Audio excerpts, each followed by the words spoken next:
Bonjour et bienvenue sur Matix. Ici, nous allons traiter un exercice de 4e sur la division de fractions. On nous propose ici 3 quarts divisé par 5 septièmes. On va donc utiliser une astuce mathématique. On écrira que cette expression-là est égale à 3 quarts divisé par 5 septièmes fois 5 septièmes fois 7 cinquièmes.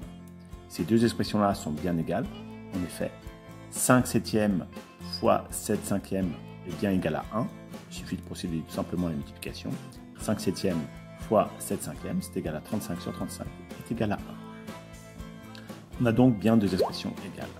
On va pouvoir dire ensuite que 3 quarts divisé par 5 septièmes fois 5 septièmes fois 7 cinquièmes, et bien tout simplement, divisé par 5 septièmes fois 5 septièmes, ça ne change rien puisqu'on a divisé, puis ensuite multiplié par le même nombre.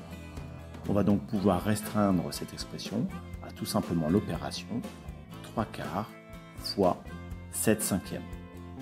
Et ça, on sait le faire. C'est égal tout simplement à 21 sur 20.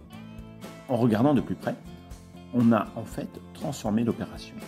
La division est devenue une multiplication. Et 5 septièmes est devenu 7 cinquièmes.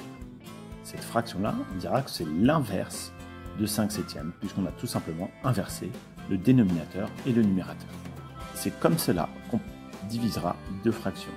On retiendra donc que diviser par un nombre revient à multiplier par son inverse.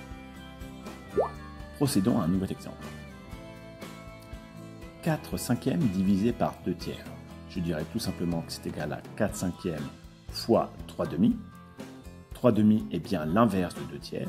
Et je procède bien à une multiplication. Et ensuite, tout simplement, je dirais que c'est égal à 12 dixièmes. C'est QFD.